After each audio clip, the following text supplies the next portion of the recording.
Meus pais me abandonaram. Meu pai me deixou sozinho na casa de uma louca.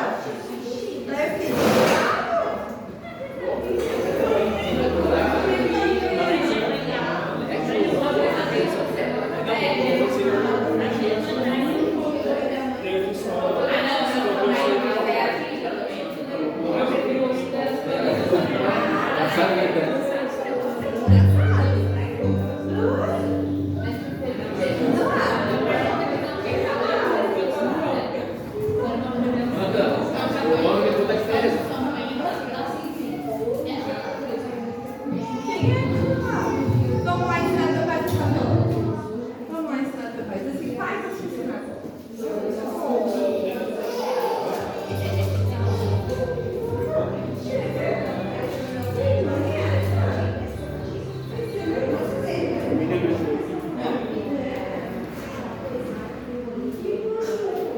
Bom dia, meus irmãos. Aumenta um pouquinho.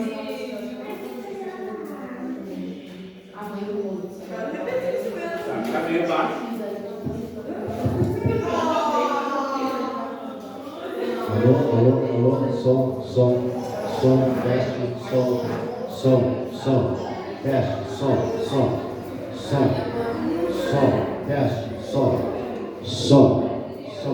som, melhorou, som.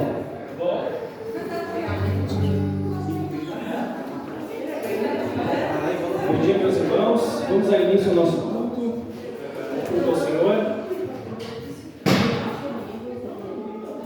Vamos nos organizar para dar início ao culto.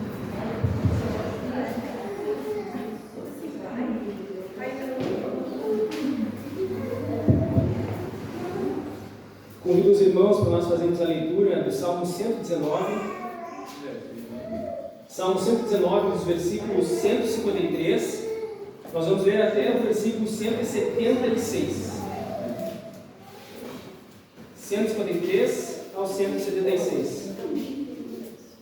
Que diz assim: Atenta para a minha aflição e livra-me, pois não me esqueço da tua lei. Defende a minha causa e liberta-me. Vivifica-me segundo a tua promessa. A salvação está longe dos ímpios, pois não procuram os teus decretos. Muitas, Senhor, são as tuas misericórdias. Vivifica-me segundo os teus juízos. São muitos os meus perseguidores e os meus adversários. Não me desvio, porém, dos teus testemunhos. Vi os infiéis e senti desgosto, porque não guardam a tua palavra. Considere como amo os teus preceitos. Vivifica-me, ó Senhor, segundo a tua bondade. Amo as tuas palavras, são em tudo verdade desde o princípio, e cada um dos teus justos juízos dura para sempre. Príncipes me perseguem sem causa, porém o que o meu coração teme é a tua palavra. Alegro-me nas tuas promessas, como quem acha grandes despojos. Abomino e detesto a mentira, porém amo a tua lei. 7 vezes no dia eu te louvo, pela justiça dos teus juízos. Grande paz tem os que amam a tua lei, para eles não há tropeço. Espero no Senhor na tua salvação e cumpro os teus mandamentos. A minha alma tem observado os teus testemunhos, eu os amo ardentemente. Tenho observado os teus preceitos e os teus testemunhos, pois na tua presença estão todos os meus caminhos. Chegue a ti, Senhor, a minha súplica, dá-me entendimento segundo a tua palavra. Chegue a minha petição à tua presença. Livra-me segundo a tua palavra. Profiram louvor os meus lábios, pois me ensinas os teus decretos. A minha língua celebra a tua lei, pois todos os teus mandamentos são justiça. Venha a tua mão socorrer-me, pois escolhi os teus preceitos. Suspiro, Senhor, por tua salvação. A tua lei é todo o meu prazer. Viva a minha alma para louvar-te. Ajudem-me os teus juízos. Ando errante como ovelha desgarrada. Procura o teu servo, pois não me esqueço dos teus mandamentos. Amém? Vamos fazer uma oração ao Senhor. Senhor, nós glorificamos o teu santíssimo nome e rendemos, Senhor Jesus, louvores a ti pela tua graça, pela tua bondade, pela tua misericórdia. E te pedimos, Senhor, a tua bênção agora no meditar da tua palavra, no cantar dos louvores, para a honra e o louvor da tua glória, Senhor. A Abençoa esse culto que nós vamos dedicar a Ti, ó Pai. Amém. Em nome do Senhor Jesus. Amém. Vamos louvar o Senhor juntos?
Jesus, em tua presença, eu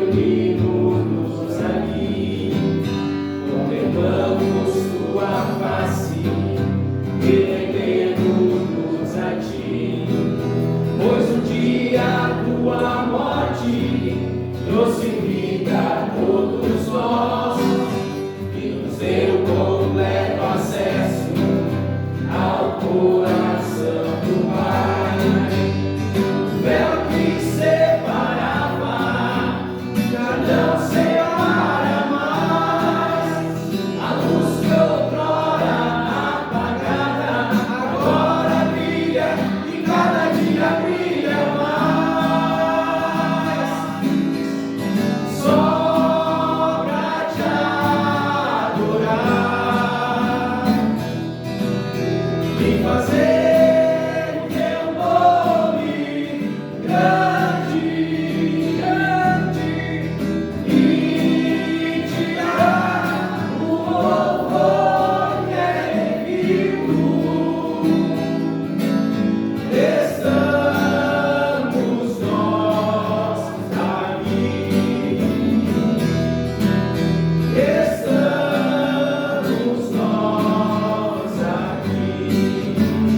do Pai.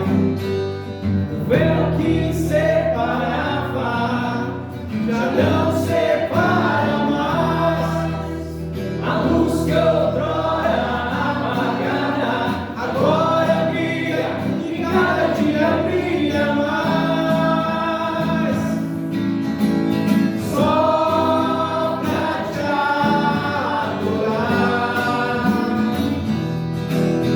e fazer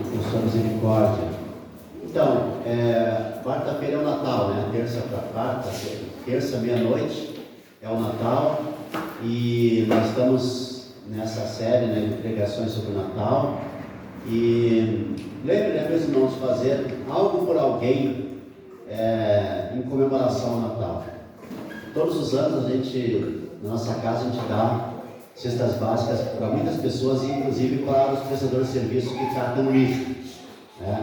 E o ano passado, sempre são 5 prestadores de serviço que colhem o lixo aqui no bairro, no caminhão.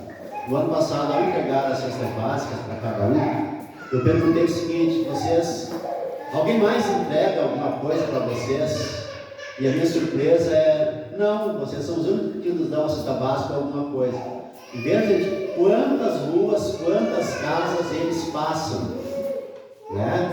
Quantos bairros eles passam, quantas casas eles passam, e a única casa que dou cesta básica algo para eles é a nossa casa. Então, o cristão, meus irmãos, ele precisa fazer uma diferença na vida daquelas pessoas que entram em contato com a gente. Eu lembro do Natal e nas pregações que nós temos ouvido, né, aqui sobre o Natal a gente tem focado nisso. Então, hoje o pregador é o Natan. O Natan hoje ele abriu o púlpito, ele cantou e vai pregar, né? Então, seria o Jean que ia fazer o favor, né? Vocês vão ver, então o Natan foi o que substituiu o Jean. Então, bom dia de novo, meus irmãos. Eu convido os irmãos para nós abrirmos a palavra de Deus no livro de Lucas. Livro de Lucas, nós vamos ler hoje o capítulo 1, versículos 67 a 80. Dando continuidade, então, às sermões que nós tivemos aí, o Jean pegou, Magnificat, o Orton. E hoje nós vamos ver Benedictus, Cântico de Zacarias. Lucas, capítulo 1, versículos 67 a 80. Capítulo 1 de Lucas, versículos 67 a 80. Que diz o seguinte: Zacarias, seu pai, cheio do Espírito Santo, profetizou, dizendo: Bendito seja o Senhor Deus de Israel, porque visitou e redimiu o seu povo, e nos suscitou plena e poderosa salvação na casa de Davi, seu servo, como prometera desde a antiguidade por boca dos seus santos profetas, para nos libertar dos nossos inimigos e das mãos de todos os que nos odeiam,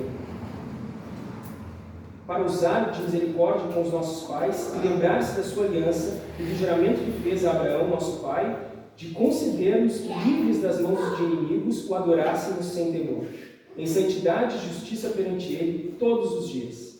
Tu, menino, serás chamado profeta do Altíssimo, porque precederás o Senhor, preparando-lhe os caminhos, para dar ao seu povo conhecimento da salvação e redimi-lo de seus pecados, graças à entranhável misericórdia de nosso Deus, pela qual nos visitará o sol nascente das alturas, para iluminar os que jazem nas trevas e na sombra da morte, e dirigir os nossos pés pelo caminho da paz.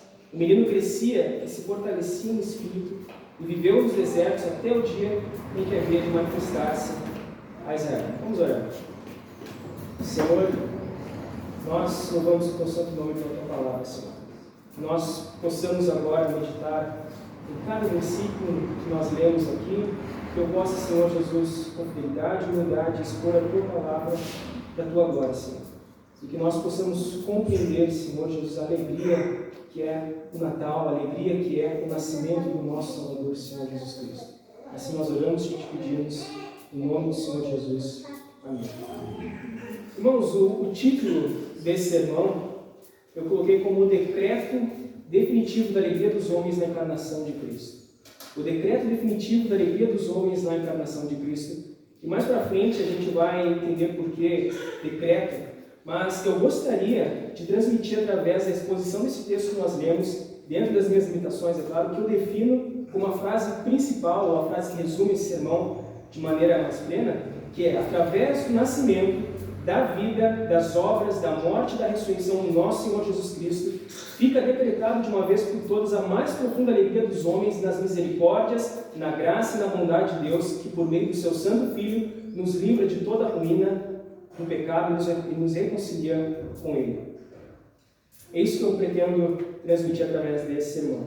Através da morte, através do nascimento, da vida, das obras e da morte, da ressurreição do nosso Senhor Jesus Cristo, fica decretado de uma vez por todas a mais profunda alegria dos homens nas misericórdias, na graça e na bondade de Deus, que por meio do seu Santo Filho nos livra de toda a ruína do pecado e nos reconcilia com Ele. Nós olhamos para os acontecimentos que circundam o nascimento do Senhor Jesus e nós vemos uma alegria poderosa, uma alegria transbordante se manifestar em cada parte. E nós temos aqui a Hoje, inclusive, nós temos uma turma aqui na capela que pode comentar sobre uma alegria profunda, recente nas vidas, que é o pessoal aí que brotou o bebê para tudo que é lado na capela. Nós, pais, nós podemos comentar das mais diversas formas aqui, se cada um der um relato, sobre como é essa sensação, essa alegria da espera de um filho, da chegada de um filho. A sensação extraordinária de segurar pela primeira vez aquele bebezinho que esperou tanto tempo, depois de toda aquela expectativa de que ele chegasse. E também as muitas vezes que a gente parou ali no quarto, a gente conversava com as nossas esposas sobre como seria a nossa instrução para esse menino ou para essa menina, como que seria a nossa vida com eles, o que a gente transmitiria para eles, como a gente imaginava ou imaginaria que eles fossem. Enfim, os filhos eles mudam a gente. Eu sei que eu sou muito novo ainda nesse caso do pai, mas eu sei que me mudou, e não só no peso, claro, mas eu lembro de ter comentado com a Josi que os filhos fazem a gente querer ser melhor. Quando eu descobri que eu seria pai, os meus pensamentos sobre como eu preciso ser um homem melhor, ser um marido melhor, ser um homem mais santo, controlar mais meus impulsos, controlar mais minha raiva, controlar mais meus vícios, como isso começou a invadir minha mente com mais frequência do que já aconteceu. Porque a gente quer ser melhor. Mas no Natal, a maior das alegrias, meus irmãos, no Natal a maior das alegrias é comemorada. A maior das bênçãos é comemorada. Aquele que foi aguardado com a maior expectativa, aquele que é o desejado, o aguardado Filho de Deus que nos visitou, que veio ao mundo para nos redimir dos nossos pecados. O próprio Deus vindo até o seu povo. É isso que nós comemoramos no Natal. E como diz Agostinho, num sermão extraordinário dele sobre o nascimento de Cristo, ele fala o seguinte: aquele por quem todas as coisas foram feitas, foi feito uma de todas as coisas. O Filho de Deus, pelo Pai, sem mãe, tornou-se o Filho do homem por uma mãe, sem pai.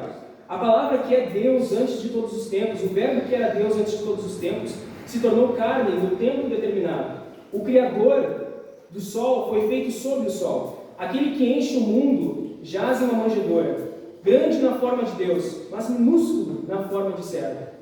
Isso foi de tal forma que nem sua grandeza foi diminuída por sua pequenez, e nem a sua pequenez foi superada por sua grandeza. Perfeitamente homem, perfeitamente Deus. É disso que nós falamos, é dessa alegria que nós comentamos e relembramos no Natal. Essa é a alegria contagiante do Natal. Estava vendo agora, acho que foi na Central, que a gente passou por uma Pato Bourbon e falou que o Natal nos faz ser melhor. Acho que no outdoor, o Natal nos faz ser melhor. E de fato, se o Natal for a esse critério celebrado dessa forma, realmente o Natal nos faz ser melhor. E aqui no texto que nós lemos, Zacarias ele profetiza todas essas coisas, tomado de alegria e de louvor, logo após ter recuperado a fala, porque até então Zacarias estava mudo, porque ele não acreditou nas palavras ditas pelo anjo Gabriel, quando foi ele falar lá no templo que ele teria um filho, que ele daria João a Zacarias, por ele não ter crido nas palavras do anjo Gabriel, ele disse: não, vai ficar mudo. E acontece que Zacarias, ele já era um homem velho, assim como a sua esposa Isabel, eles eram velhos, em idade bastante avançada, e ainda mais Isabel era estéril, Isabel era infértil.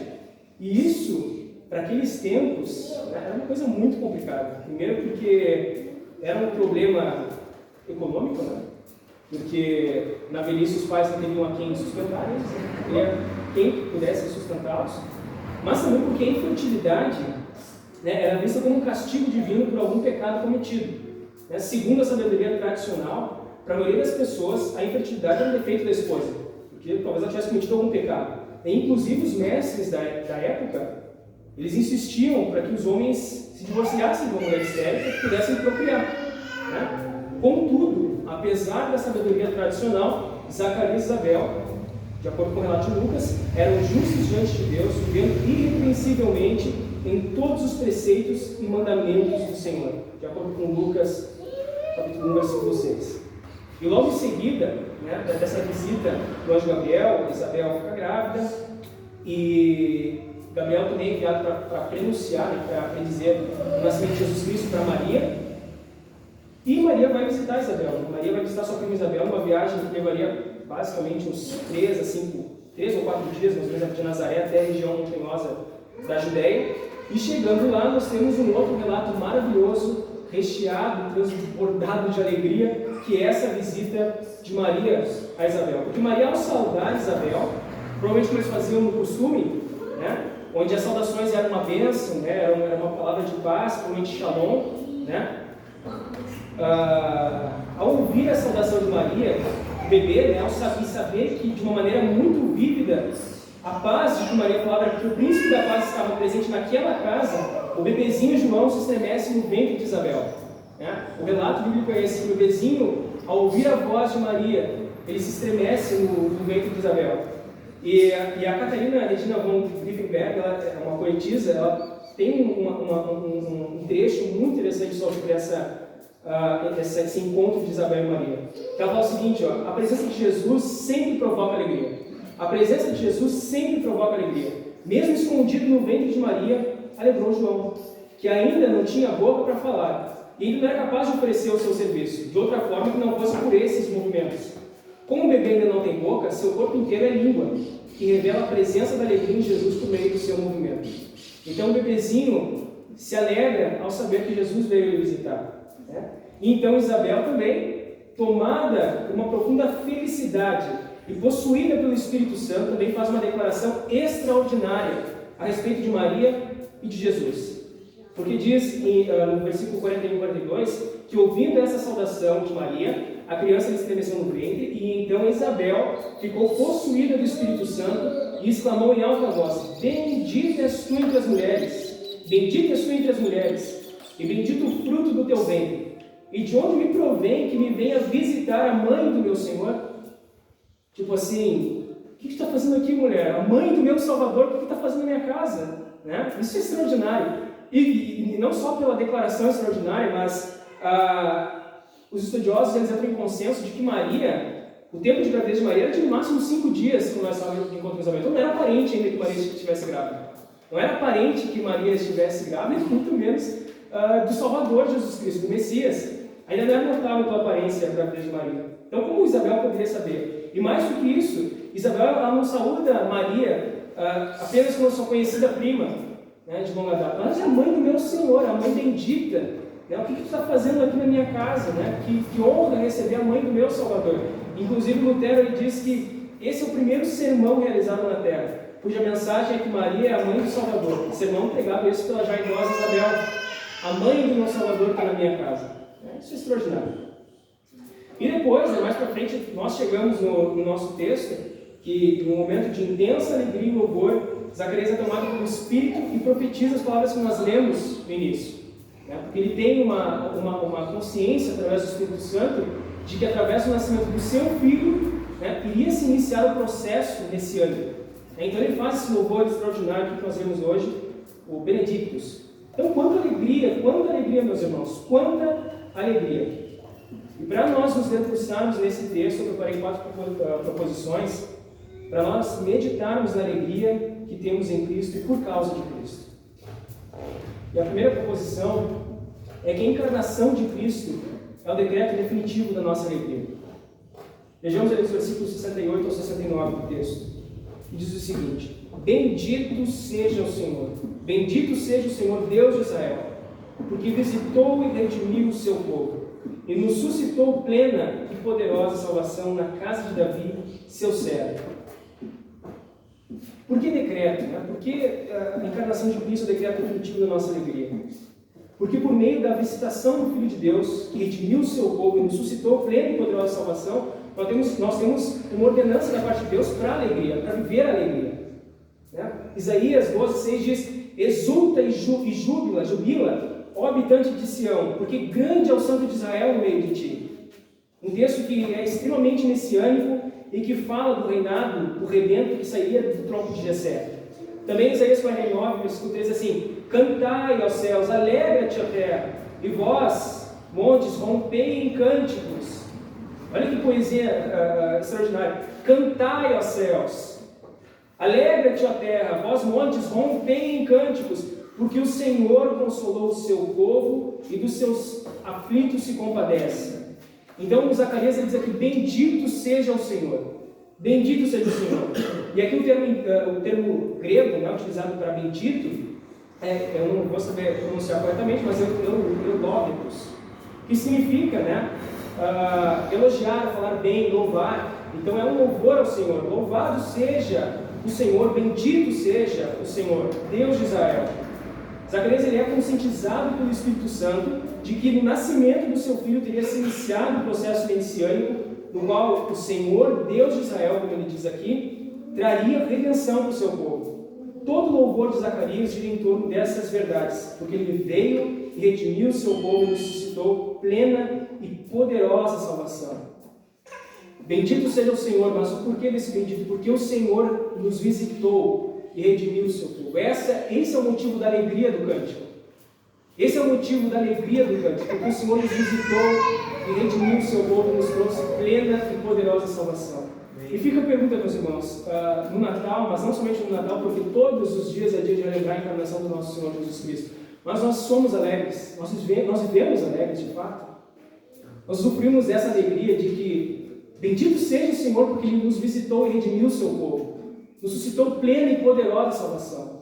Essa alegria transbordante que não é filha de nenhuma situação, que não é filha de nenhum acontecimento diário, mas é perene, é eterna, porque foi uma coisa que aconteceu de uma vez por todas por meio do nosso Senhor e Salvador Jesus Cristo. Nós suprimos essa alegria maravilhosa da salvação. Zacarias diz que Ele nos suscitou plena e poderosa salvação. Mas que intenção seria essa? O que é essa plena e poderosa salvação, que é alvo de tanta alegria e esperança na visitação de Cristo? O que seria essa plena e poderosa salvação? Olha, a expectativa judaica, por conta de anos e anos de uma história político-militar muito conturbada, fazia com que os judeus perdessem um pouco o foco do que seria essa salvação. Sitiada diversas vezes, destruída completamente, Jerusalém destruída completamente por 2 vezes.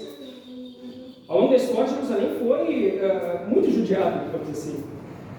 Então, esses acontecimentos ao longo da história fizeram que muitas vezes os judeus perdessem o foco do que seria o ofício, a missão desse Messias. Para que seria essa salvação de fato? E sob o domínio romano, os judeus eles tinham que se sujeitar a tributos muito pesados, e apesar da religião judaica não ter sido sufocada pelos romanos, eles tinham a liberdade vigiada pelos romanos e volta e meia interferências. Então, com o passar do tempo, a visão do Messias, dessa salvação, era de um libertador político, um guerreiro corajoso que enfrentaria e libertaria eles do domínio romano, que levantaria Israel como uma nação grandiosa novamente. Muito distante do que seria o nosso Senhor, nascido numa manjedoura, o Cristo humilde de Nazaré. Mas o nascimento de Cristo nos trouxe o que ecoa até os dias de hoje para a eternidade, e vai muito além disso. Cristo sim é o nosso libertador, é de fato o nosso libertador, mas da escravidão dos nossos pecados.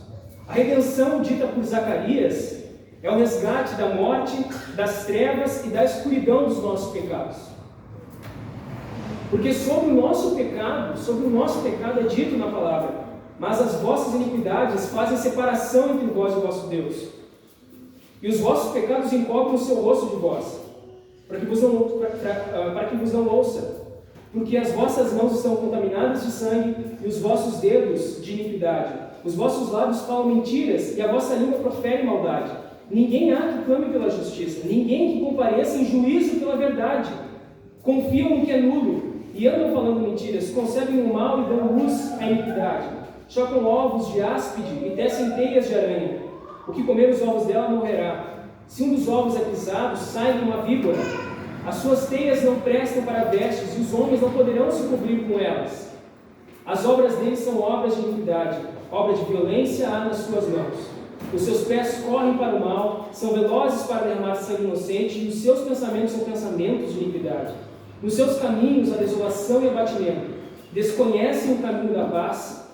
Não há justiça nos seus passos. Fizeram para si veredas tortuosas. Quem anda por elas não conhece a paz. Essa é a descrição assustadora dos nossos pecados que fazem separação com Deus. Da falta de opção, da falta de solução dos nossos pecados. Do caminho irretornável dos nossos pecados. Porque se a gente analisar a nossa própria vida, a nossa própria história, eu tenho 23 anos de acúmulo de inúmeros pecados, sendo que somente um deles seria suficiente para ofender em altíssima gravidade o Deus Santíssimo, Deus Eterno.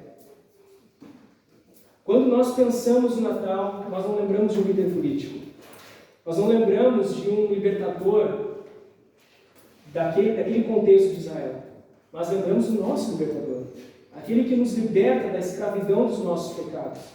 Porque a plena e poderosa salvação é esta: mas ele foi transpassado pelas nossas transgressões e moído pelas nossas iniquidades. O castigo que nos traz a paz estava sobre ele, e pelas suas pisaduras nós fomos sarados. Todos nós andávamos desgarrados como ovelhas, cada um se desviava pelo caminho, mas o Senhor fez cair sobre ele a iniquidade de todos nós. Essa é a plena e poderosa salvação, de que o Senhor encarnou, de que o Senhor nos visitou para tomar sobre si as nossas transgressões. Como diz em Isaías 53, ao Senhor agradou moê-lo, fazendo enfermar, para que nós pudéssemos ser livres do pecado, redimidos pela cruz e pelo sacrifício de Cristo. Essa é a plena e poderosa salvação. Não sei se alguém já ouviu aquela canção do Sam Cooke, A Change is Gonna Come, se não me engano. Foi uma música que, primeiro que é uma música extraordinária, inspirada numa música do Bob Dylan. No tempo de Martin Luther King, bem na época que ele ia fazer o seu discurso famosíssimo, né, e que repercutiu no mundo inteiro, I Had a Dream, aquela música fala sobre as lutas, né, da vida negra, de um homem negro, como ele sofria os preconceitos, o racismo da época. A estruturação da música toda nessa, na história dele. Mas ele fala uma frase que é inclusive o título da canção, que é A Change is Gonna Come, que significa a mudança virá. Mas a mudança virá, a mudança virá. O povo que jaz nas trevas, nós pecadores perdidos, distantes da graça de Deus, quando nós olhamos para a cruz de Cristo, quando nós olhamos para o Filho de Deus encarnado, para o bebezinho que nasceu do ventre de Maria, nós dizemos, não que a mudança virá, mas que a mudança veio. Que a mudança da nossa situação diante de Deus veio e encarnou nesse mundo, que é o Cristo encarnado. Então, meus irmãos, como não dizer que o nascimento de Cristo, que a encarnação de Cristo é o decreto definitivo da alegria dos homens, da nossa alegria? Como não olhar para o Natal como a data mais feliz, não por conta somente do sentimento que paira no ar, das luzes e da humildade que há nesses momentos, mas pelo significado original disso, de Cristo veio, Cristo nos redimiu dos nossos pecados. No ventre de Maria estava aquele que poderia suportar o peso da ira no nosso lugar. Essa é a alegria transbordante do Natal. Essa é a alegria transbordante do Natal. E em segundo lugar, a encarnação de Cristo é o decreto definitivo da nossa alegria pela sua vitória sobre os inimigos. Os versículos 68 ao versículo 75. Bendito seja o Senhor Deus de Israel, porque visitou e redimiu o seu povo, e nos suscitou plena e poderosa salvação na casa de Davi, seu servo, como prometera desde a antiguidade, por boca dos seus santos profetas, para nos libertar dos nossos inimigos e das mãos de todos os que nos odeiam, para usar de misericórdia com os nossos pais e lembrar-se da sua santa aliança e do juramento que fez a Abraão, nosso pai, de conceder-nos que, livres das mãos de inimigos, o adorássemos sem temor, em santidade e justiça perante Ele todos os dias. Incrível isso, que mesmo sem o acontecimento ainda dos fatos, mesmo que ainda nada tivesse acontecido, Jesus recém estava no ventre de Maria, mas Zacarias já diz, né, no seu cântico, ele veio e redimiu o seu povo. O Filho de Deus encarnado é a certeza de que seremos mais do que vitoriosos através da sua vida triunfante até o seu sacrifício na cruz. A vida do Filho encarnado é essa certeza, é essa garantia. E no Natal nós lembramos que Cristo nasceu e venceu todos os nossos inimigos, venceu o poder da morte, venceu o poder do diabo, o espírito de dívida que nos era contrário, despojou os principados e as potestades e os expôs a desprezo público, triunfando sobre eles na cruz. No Natal, irmãos, nós nos alegramos com o menino que nasceu e era a predição da vitória do povo de Deus. Isso que nós lembramos. Paulo diz, o que diremos, pois, à vista dessas coisas? Se Deus é por nós, quem será contra nós? Se aquele que não poupou o seu próprio filho, por todos nós o entregou, porventura não usará graciosamente com ele todas as coisas? Quem tentará acusação contra os eleitos de Deus? É Deus quem os justifica, quem os condenará? É Cristo Jesus quem morreu, ou antes, quem ressuscitou, o qual está à direita de Deus e também intercede por nós. Quem nos separará do amor de Cristo? Será tribulação, ou angústia, ou perseguição, ou fome, ou nudez, ou perigo, ou espada? Como está escrito, por amor de ti somos entregues à morte o dia todo. Fomos considerados como ovelhas para o matadouro. Mas em todas essas coisas, nós somos mais do que vencedores por meio daquele que nos amou. Porque estou bem certo de que nem morte, nem vida, nem anjos, nem principados, nem as coisas do presente, nem do porvir, nem os poderes, nem altura, nem profundidade, nem qualquer outra coisa da criação poderá nos separar do amor de Deus que está em Cristo Jesus nosso Senhor. Foi isso que nós cantamos agora há pouco. Nada pode nos separar do amor de Cristo. Essa é mais uma parte, mais um entendimento a respeito da alegria transbordante do Natal, de que Cristo triunfa sobre os inimigos na cruz do Calvário. Nada, absolutamente nada tem poder para nos separar do amor de Cristo, nem mesmo a força maligna do pecado. Nada pode nos separar do amor de Deus por meio de Jesus Cristo. Essa é uma das grandes verdades do Natal, que nós nos reunimos como santos, como pessoas salvas, porque Cristo triunfou na cruz do Calvário sobre os inimigos. Em terceiro lugar, meus irmãos, a encarnação de Cristo é o decreto definitivo da nossa alegria nele todos os dias. Versículo 72 a 75, que diz o seguinte: para usar da misericórdia com os nossos pais, e lembrar-se da sua santa aliança, do juramento que fez a Abraão, nosso pai, de conceder-nos que, livres das mãos de inimigos, o adorássemos sem temor, em santidade e justiça perante ele todos os dias. Todos os dias. Então a encarnação de Cristo é o decreto definitivo da nossa alegria nele todos os dias. Todos os dias. Porque o sacrifício de Cristo foi definitivo na cruz. De uma só vez ele pagou por todos os nossos pecados. Para que nós pudéssemos o adorar em santidade e justiça perante ele todos os dias. Todos os dias. Essa é mais uma maravilha, a alegria que nós temos no Senhor Jesus Cristo, quando nós lembramos e pensamos no Natal. Que não precisa mais ser oferecido nada que o próprio Cristo já não tenha oferecido. Que não existe nada que nós possamos fazer para receber o favor de Deus de que Cristo já não tenha nos oferecido. Essa é uma das grandes verdades e alegrias do Natal. Nós estamos nele todos os dias. Nós cantamos agora há pouco, em Cristo estou. Nós estamos em Cristo. E nós nos alegramos com essa verdade, meus irmãos. Eu lembro que uma coisa que me deixava, quando eu era pequeno, eu tinha medo de dormir no escuro. Vamos admitir aqui, era dormir no escuro, eu tinha medo de dormir no escuro. E eu lembro que eu tinha um CD do Diante do Trono, que tinha várias musiquinhas infantis, e uma delas era do soldado de Jesus, que ele dizia: não tenho medo do escuro, não tenho medo de dor, em minha vida estou seguro, Jesus está em meu coração. E aquilo, por mais que fosse me encher de uma coragem, assim, eu achava que podia, tá logo sair chutando demônio por aí, porque eu me sentia assim, extremamente corajoso. Mas a coragem, a ousadia para chegar diante de Deus todos os dias, para colocar o nosso coração diante dele, para nos juntarmos como família e dizer: filhos, filhas, nós somos salvos, nós somos pessoas agraciadas pela bondade de Deus. Por quê? Porque Jesus Cristo triunfou na cruz. Jesus Cristo nos concedeu essa graça. Por isso que a encarnação de Cristo é o decreto definitivo da nossa alegria nele todos os dias. Todos os dias. Como é lamentável quando a gente, por conta de algum deslize, por conta de algum pecado, a gente se sente indigno, incapaz de chegar diante de Deus. Ou sente que não vai receber o favor merecido de Deus, não vai receber a atenção do Senhor, porque nós pecamos. Mas a verdade é que nós temos um advogado diante do Pai. Amém. Graças a Deus. E nós podemos chegar a Ele com ousadia, porque o Senhor conquistou isso na cruz por nós. Amém. Nós temos abertura para o arrependimento, colocar o nosso coração diante do Senhor e pedir perdão pelos nossos pecados, porque Ele vai nos perdoar.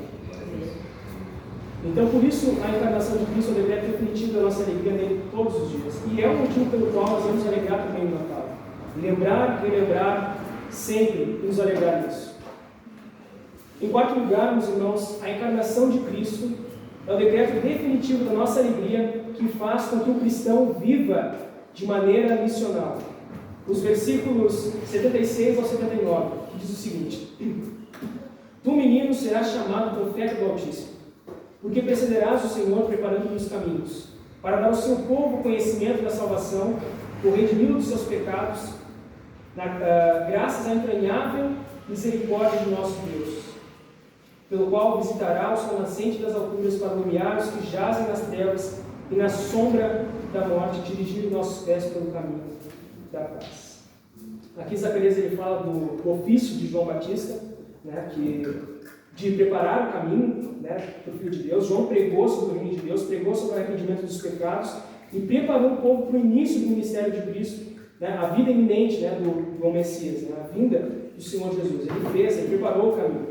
Mas, irmãos, o ofício de todos quantos recebem a alegria indizível da parte de Deus é pregar o Evangelho para que outras pessoas possam se alegrar na graça de Deus por meio de Cristo.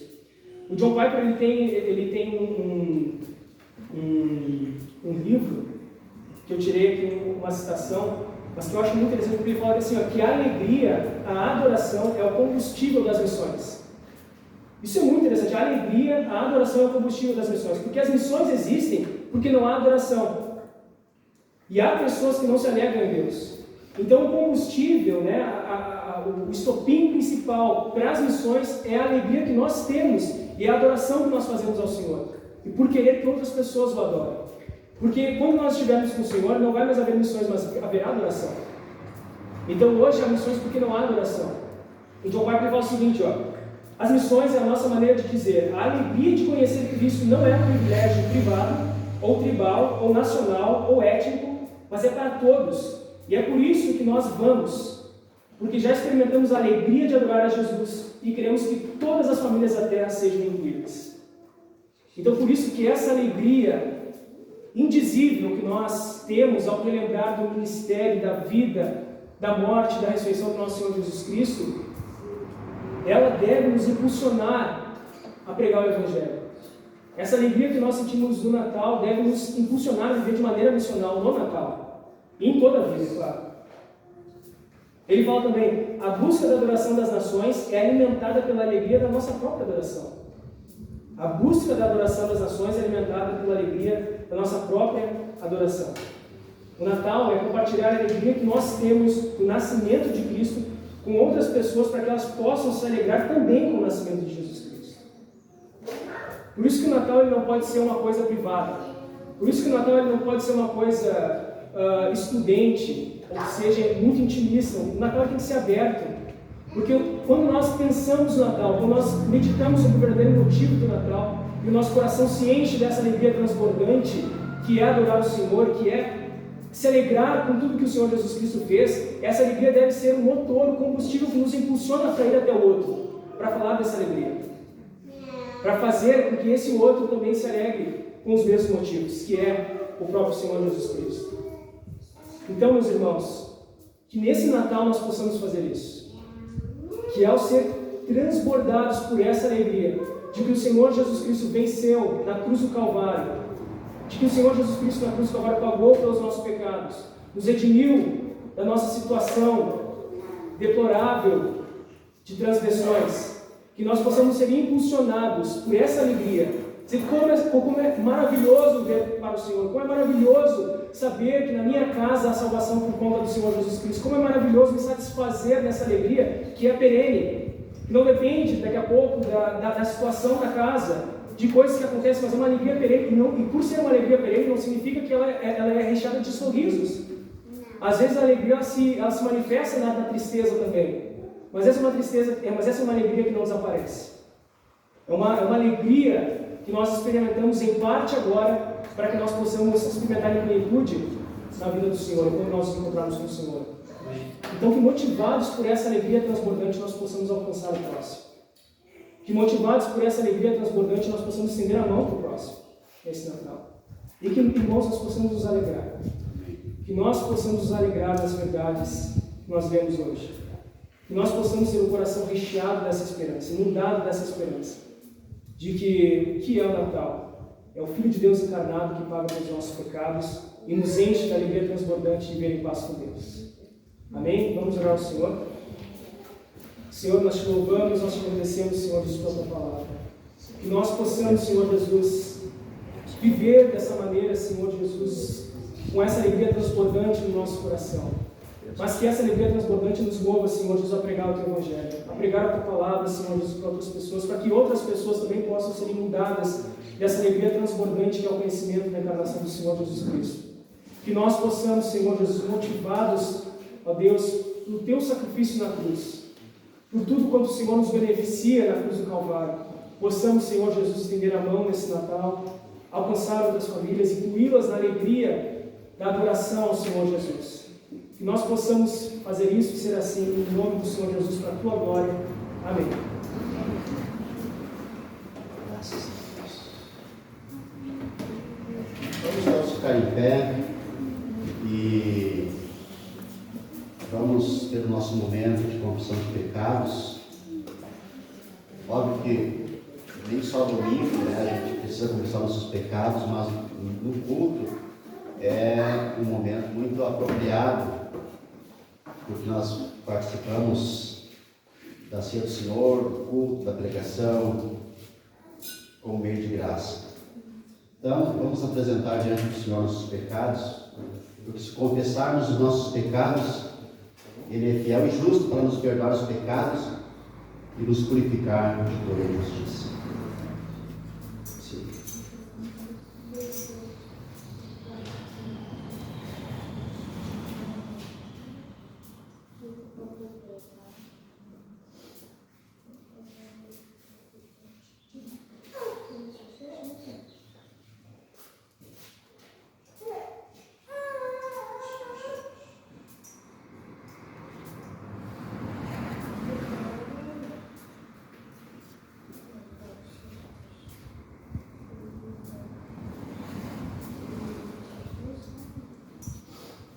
Senhor, muito obrigado pelo perdão dos nossos pecados, pelo Evangelho, por Tua Palavra, pela obra de Cristo na cruz. Obrigado, Senhor, porque o Senhor Jesus Cristo morrendo na cruz é a propiciação pelos nossos pecados. Traz o perdão para nossos pecados. E quando recebemos o perdão, nos sentimos livres, libertos e purificados para a glória de Deus. Em nome do nosso Senhor Jesus Cristo e pelos méritos da obra de Cristo na cruz. Amém. Meus irmãos, vamos participar da ceia. A palavra do Senhor nos diz que o Senhor Jesus, na noite em que foi traído, tomou o pão e, tendo dado graças, o partiu e disse: este é o meu corpo que é dado por vós, façam isto em memória de mim. Por semelhante modo, depois de haver ceado, tomou também o cálice, dizendo: este cálice é a nova aliança do meu sangue, façam isto em memória de mim. Porque todas as vezes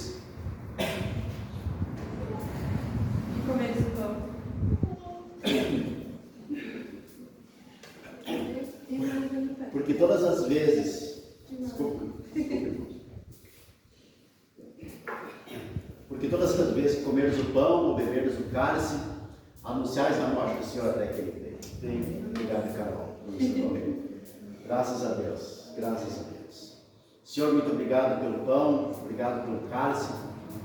Vamos comer e beber, lembrando da Tua morte, da Tua ressurreição e da Tua glorificação. E assim, nesse meio de graça, Senhor, que é participar da ceia do Senhor, nós nos identificamos com a obra completa de Cristo na cruz. E assim recebemos o perdão, a justificação. E nós podemos declarar neste culto que nós somos justificados pela fé e pela fé somente. Fé no Filho de Deus que nos amou e a si mesmo se entregou por nós. Amém. Venham, meus irmãos, à mesa e sirvam-se na mesa do Senhor. Senhor.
Recite comigo, meus irmãos, com fé no coração,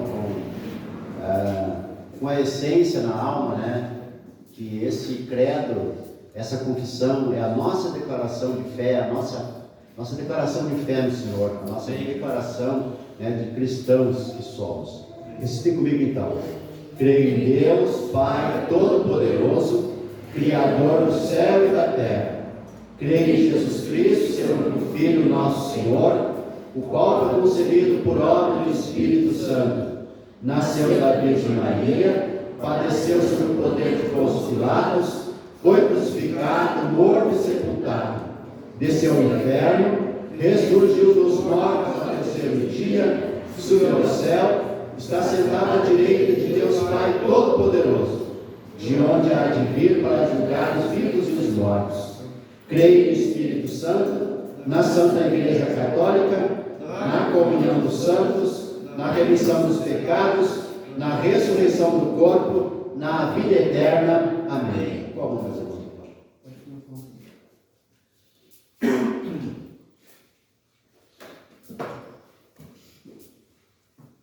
graças a Deus. Graças a Deus. Orem comigo agora a oração do Senhor, o Pai Nosso. Pai nosso que estás nos céus, santificado seja o teu nome. Venha o teu reino, faça-se a tua vontade, assim na terra como no céu. O pão nosso de cada dia dá-nos hoje, e perdoa-nos as nossas dívidas, assim como nós temos perdoado aos nossos devedores. E não nos deixes cair em tentação, mas livra-nos do mal. Pois teu é o reino, o poder e a glória para sempre. Amém. Bebamos.